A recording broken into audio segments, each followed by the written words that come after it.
ಪ್ರಯಾಗ್ರಾಜ್ ಮಹಾಕುಂಭ ಮೇಳಕ್ಕೆ ಯಾರ್ಯಾರು ಹೋಗ್ಬೇಕಂತ ಮಾಡೀರಿ ಫೆಬ್ರವರಿ 1ನೇ ತಾರೀಕು ನಂತರ ಅವರಿಗೆ ಈ ವಿಡಿಯೋ. ನಾನು ಕೂಡ ಪ್ರಯಾಗ್ರಾಜ್ ಮಹಾಕುಂಭ ಮೇಳಕ್ಕೆ ಹೋಗಿದ್ದೆ. 4 ದಿನ ಅಲ್ಲೇ ಇದ್ದೆ. ಮೌನಿ ಅಮಾವಾಸ್ಯೆ ಸ್ನಾನ ಮುಗಿಸ್ಕೊಂಡು ವಾಪಸ್ ನಾನು ಊರಿಗೆ ಬಂದೆ. ಶುಕ್ರವಾರ ದಿನ ಬೆಳಿಗ್ಗೆ ನಾನು ಊರು ತಲುಪಿದೆ. ಅದಕ್ಕೆ ಇನ್ನು ಮುಂದೆ ಹೋಗೋರಿಗೆ ಕೆಲವೊಂದಿಷ್ಟು ವಿಷಯನ ಗಮನಕ್ಕೆ ತರಬೇಕಂತೇಳಿ ಈ ವಿಡಿಯೋ ಮಾಡ್ತಿದ್ದೀನಿ. ಮೊದಲನೇದಾಗಿ ಯಾವುದೇ ರೀತಿಯ ಅಂಜಬೇಡ್ರಿ, ಭಯಪಡಬೇಡ್ರಿ, ನಿಶ್ಚಿಂತೆಯಿಂದ ಹೋಗ್ರಿ, ಆರಾಮಾಗಿ ಹೋಗ್ರಿ. ನೀವೇನೇನೋ ಒಂದು ನಂಬಿಕೆಯಿಂದ ಐತಿ ಅದ್ರ ತಕ್ಕಂಗೆ ಹೋಗಿ ಸ್ನಾನ ಮಾಡಿ ಬರ್ರಿ. ಎರಡನೇದ್ದು, ನೀವು ರೈಲ್ವೆ ಹೋಗ್ತಿದ್ರೆ ಜೋಶಿ ರೈಲ್ವೆ ಸ್ಟೇಷನ್ಗೆ ಇಳೀರಿ. ಅಲ್ಲಿಂದ ವಾಕ್ ನೀವು ಪ್ರಯಾಗ್ರಾಜ್ ಸಂಗಮ್ಗೆ ತಲುಪೋದು.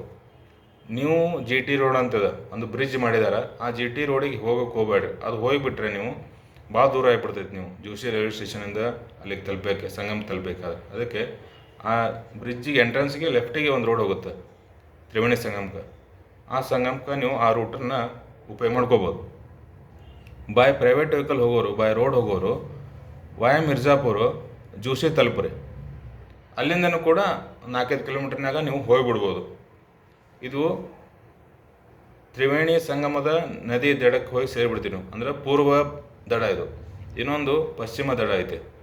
ಸೊ ಅದಕ್ಕೆ ಪಶ್ಚಿಮ ದಡದಲ್ಲಿ ಭಾಳ ಇಕ್ಕಟ್ಟಾಗುತ್ತೆ ಪ್ರದೇಶ. ಅದಕ್ಕೆ ನೀವು ಪೂರ್ವ ದಡಕ್ಕೆ ಹೋಗಿ ಸ್ನಾನ ಮಾಡಿರಿ. ನಿಮಗೆ ಸಾಕಷ್ಟು ಜಾಗ ಐತೆ ಅಲ್ಲಿ. ನೀವೊಂದು ಅರ್ಧ ಗಂಟೆ ಸಮಯ ನೀವು ಸ್ನಾನ ಮಾಡಿದ್ರೂ ಏನು ತೊಂದರೆ ಇಲ್ಲ.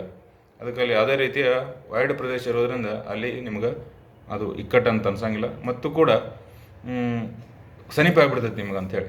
ಸೊ ಅದಕ್ಕೆ ನೀವು ಅದನ್ನು ಆ ಒಂದು ದಾರಿಯನ್ನು ನೀವು ಆಯ್ಕೆ ಮಾಡ್ಕೋರಿ ಅಂತ ನಾನು ನಿಮ್ಗೆ ಹೇಳ್ತೀನಿ.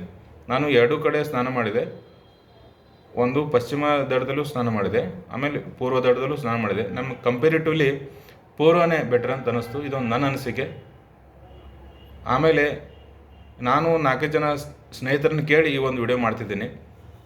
ಅದಕ್ಕೆ ನಿಮಗೆ ಸಂಪರ್ಕದಲ್ಲಿರುವಂಥವ್ರು ಮತ್ತೆ ಯಾರು ಇದ್ರೆ ಅವರಿಗೆ ಕಾಲ್ ಮಾಡಿ ಕೇಳ್ರಿ. ಅವ್ರದ್ದು ಏನೋ ಒಪಿನಿಯನ್ ತೊಗೊಂಡು ಒಂದು ಫೈನಲ್ ಡಿಸಿಷನ್ ನೀವು ತೊಗೊಳ್ರಿ. ಮತ್ತು ಚಳಿ ಭಾಳ ಇರ್ತೈತಿ.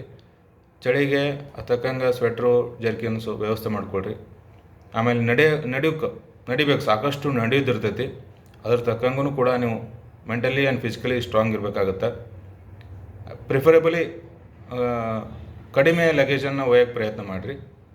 ಆಮೇಲೆ ಸುತ್ತಮುತ್ತ ಅಲ್ಲಿ ಅಡ್ಡಾಡೋಕ್ಕೆ ಶೂ ಇದ್ದರೆ ಒಳ್ಳೆಯದು. ಯಾಕಂದರೆ ಇಲ್ಲಿ ಭಾಳ ಅಡ್ಡಾಡೋದು ಬೇಕಾದ್ರೆ ಹಿಂದೆ ಏನಾದರೂ ತೊಂದರೆ ಆಗಬಾರ್ದು ಅಂತೇಳಿ ಶೂ ಇದ್ದರೆ ಒಳ್ಳೆಯದು.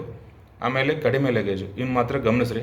ಮತ್ತೇನಾದರೂ ನಿಮಗೆ ಇದ್ರ ಪ್ರಯಾಗ್ರಾಜ್ ಕುಂಭಮೇಳಕ್ಕೆ ಸಂಬಂಧಪಟ್ಟಂಗೆ ಏನಾದರೂ ನಾನು ಕೇಳೋದಿದ್ದರೆ ನನಗೆ ನಂಬರ್ಗೆ ಕಾಲ್ ಮಾಡಿ ಅಥವಾ ವಾಟ್ಸಪ್ ಮಾಡಿ. ನನ್ನ ಫೋನ್ ನಂಬರ್ 8951702962.